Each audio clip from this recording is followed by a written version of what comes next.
Hey guys, it's Katie here with Life in the Mundane, and today I'm excited to jump into a second video on homeschool conventions. I'm going to be giving you my 10 years of experience attending homeschool conventions, giving you just a few tips, tricks, and hacks on how to make the experience so much easier, less stressful, and how to process and digest the information that you receive at conference to something that can be an actionable plan at the end of conference. So let's get started.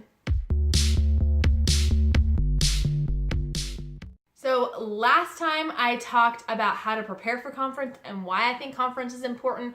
Just to review very quickly, the 3 reasons I think that everyone who homeschools should attend a homeschool convention if at all possible is to learn, to grow in their knowledge as a teacher, and also to connect. And then third, last but not least, is to shop. And so I'm going to kind of be breaking down a couple of tips and tricks of how you can navigate this whole homeschool convention experience kind of within those 3 goals and what you can do to help make that process just go so much smoother. Before I jump into that, I do want to say that the convention experience, especially if this is your first homeschool convention, can be very overwhelming. And don't allow it to overwhelm. Take what you need for now. Take the information you need for now. Take the curriculum you need for now. And let all the rest go. You will get it later, you will need it later, but you don't have to try to keep it all in your head right now and sort it all out. I know it can be overwhelming, but I really do think it's worth still going. Just know ahead of time that it's gonna be more than you need, and just take what you need from the conference and leave the rest. Okay, so first of all, what are some tips on learning? How can I make learning easier during this process? Well, obviously, a big way that we do a lot of learning in the convention is through workshops and keynote speakers, which means it's time for note-taking, ladies. And a few things that I have learned over the years and been using for the past several years that has made this process so much easier is to just grab a notebook, bring it with me, and bring a pen and a highlighter to the actual session with me. I take my notes. You can take them however you would like, however you normally do. Take your notes on that workshop, but between workshops, try to take just a little bit of time when that workshop is done and go through and highlight 3 things that you just felt were super helpful or interesting to you from your notes. It could be a quote, it could be an actionable step, it could be a bigger concept that you had never thought of. Highlight 3 things, but limit it to only 3 that just really stood out to you of all the things in that session. You're gonna do this every single time you have a session. It's really easy. If you, for some reason you don't have a lot of transition time in between and are able to highlight those right then when it's fresh in your mind, I would recommend doing it no later than that night. You want to do it while the information's still fresh, because it's so easy to go into one workshop and get all excited about something and then go to the next one and you've already forgotten what you learned in the first one. So take that time to highlight those. Then at the end of the convention or at the end of the night, you're going to pick 2, max 4 things that stood out to you over the whole convention. So for me, our convention's 2 nights. On Friday night, will pick 2 things that I learned that day. And on Saturday night, I will pick 2 things that I learned that day. But I will pick 2 things that I learned that day that stood out above everything else that I want to take action on.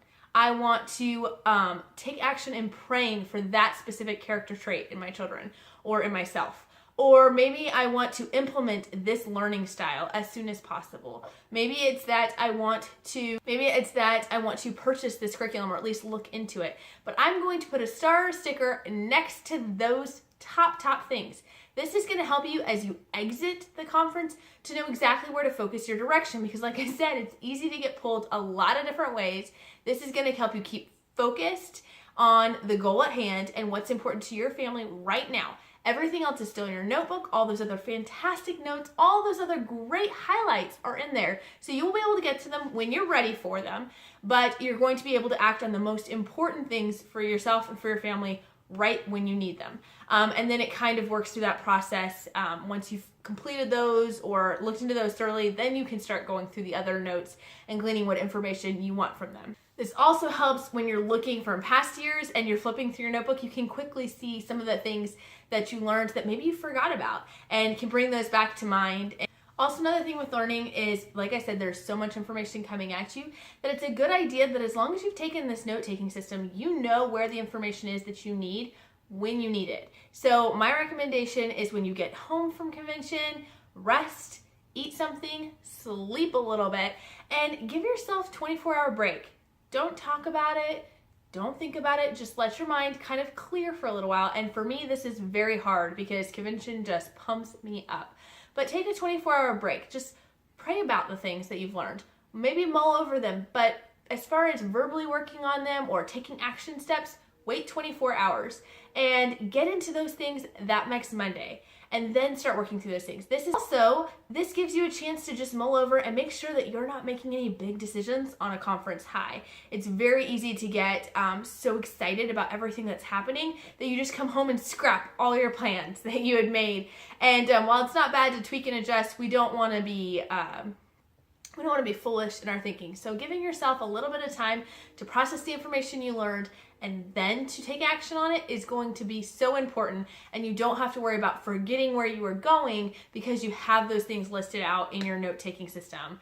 Also on that Monday, when you get to, or whenever you get to, actually looking over your notes again, make sure you take time for those 3 or 4 things that you wrote down. Make sure you take time to schedule when you're going to deal with that. Making a date. So saying, by August, I want to be doing XYZ. You know what? I realized that my kids need to work on chores or responsibility. And so we're going to work on that over the summer. But I'd really like this to be in place by this point. Maybe it's an action step of, I want to look into this curriculum this week to decide if this is something that would be right for our family. But set an actual end goal. Otherwise, these things are probably not going to get accomplished because we're busy moms and we don't have time to remember all of this, let alone implement it later on if we don't make time for it now. All right, so the next category is connect.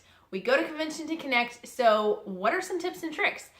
Make sure that you pull out your phone if you've got one and Facebook friend the people that you meet at convention. This is so important because, guys, at least if you're like me, you're going to forget their names. You're going to have trouble. Maybe they have a really popular name. When you go to find them on Facebook, you can't figure out who they are. So a lot of times, if we're connecting and we're building a great connection there in person, I'll just be like, oh my goodness, are you on Facebook? I'll pull it up. I will add them right away so that they can see that. And this has helped a lot build those connections that last all year long and not just at convention. We're making connections not just with friends or maybe mentors, but also with vendors. It's so important to keep track of the information or the conversations that you had, especially with vendors in particular. And so one thing that I like to do, I told you in my last video that you needed Scotch tape, and here is why. I bring my notebook for all my notes, and then I keep Scotch tape handy because when you get handed brochures from all these different companies and business cards, it can get overwhelming. You usually end up with some that they just give you in like a welcome bag, and you don't know who you've talked to or what was that thing, the name of that thing that you wanted to check out. So I always recommend, if you're having a meaningful conversation and an actual connection with a representative from a company, or you were interested in their product, to take that business card or that brochure and tape it into your notebook right away. You can look at it later, you don't have to deal with it now, but it's better than sticking it in your bag and having it get lost with all of the other miscellaneous things you've been handed that day. Also, if you have time at the end of the day, just jot a quick note and say, oh, I talked to Susie from here and we talked about the possibility of Billy taking piano lessons or whatever it might be. So I think that it's important to keep those connections somewhere where you can find it. Also look for connections through maybe private Facebook groups. A lot of companies now actually have private Facebook groups for the specific curriculum that you're a part of. So we use Math Lessons for Living Education. They have a separate private Facebook group for people who are using Math Lessons for Living Education. So I can say, hey, I have a problem on book 1 and chapter 16 on this problem. Can someone help me figure this out? Or how did you guys do this project? Or whatever. And it's super helpful for connecting outside of convention. But a lot of times you don't find out about those Facebook groups unless you are talking to those vendors. And you can even get on there sometimes with the author themselves and be able to give feedback that might affect future copies or curriculum that's coming ahead. So great connections can be made there. Okay, so shopping. What can you do? What kind of tips and tricks can you do for shopping? Guys, this one is so much fun, but so overwhelming at the same time. Like I said last time, you're gonna wanna bring some kind of rolling something. Rolling suitcases, rolling carts. I've seen people bring wagons, but that gets a little hard to maneuver some of the busier areas oftentimes. So wagons and strollers, while they're welcome and it's not a bad idea, you might also just want to think through how much space you're actually using with those when it comes to maneuvering through people and looking at different booths. But don't be afraid to use your camera. This is like the easiest thing in the world, guys. But your camera on your phone can be used to snap pictures of prices. It can be used to take pictures of the sessions when you're in and you want to get a quick note, like they're flipping through the slides quickly and you want to write down whatever they're saying. I'll snap a picture a lot of times of whatever this awesome quote was or this awesome idea was, and then later on we'll copy it when I have a little bit more time or maybe not a baby in my hand or whatever. Also, use your camera to take pictures of resources you want to go back to or you want to add to your wish list. Maybe you have a birthday or Christmas Amazon wish list and you're like, oh my goodness, this book looks amazing, but I can't afford it right now. I'm going to take a picture of it now so that later I can decide what I want to do. Also, another tip for shopping, do one lap around the vendor hall before you purchase anything. This is going to give you an idea of the best prices. It's also going to give you an idea of what all is offered, because you never know when you went in with one purpose, but you're going to decide on maybe slightly something different. So you knew you needed to go in with an elective or an additional learning activity for your child, but you decided to go a different route than what you originally thought. You want to get an idea of what's there. So do one lap around without purchasing anything and then go back and actually start purchasing and figuring out what you want to get when you get there. And along those lines, when you get home, take an inventory. It doesn't need to be right away, not that first day or anything, but over time, take an inventory to come back and see, what did you purchase? What do you still need? Do I need to update my list? Do I need to change out what curriculum I need to buy for next year?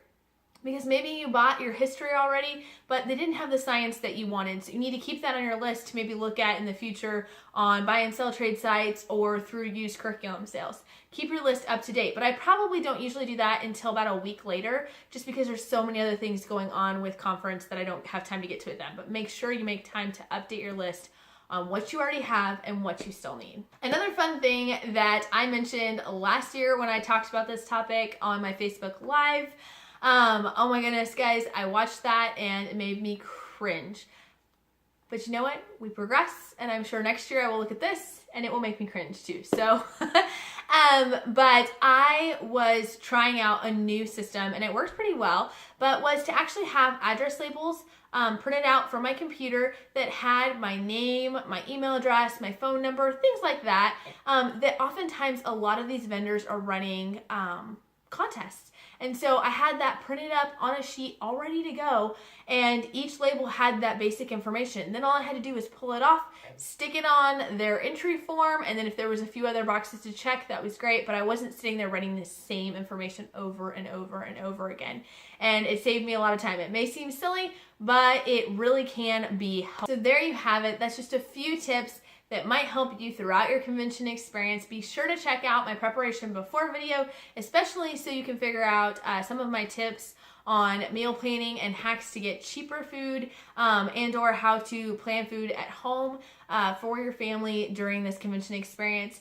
I would love it if you would subscribe to my channel. I post videos every Wednesday and Saturday. I'm making the most of the little moments in homeschooling, home management, parenting, and everything in between. I have a lot of homeschooling videos coming up in the next couple of weeks. Just that's the way the topics kind of landed, and I'm excited to share that with you guys. If you have a video you would love to see, a topic you would love to hear about, drop a comment below, and I'd love to share what my thoughts are on that. So I hope you guys have a great day. Talk to you later. Bye.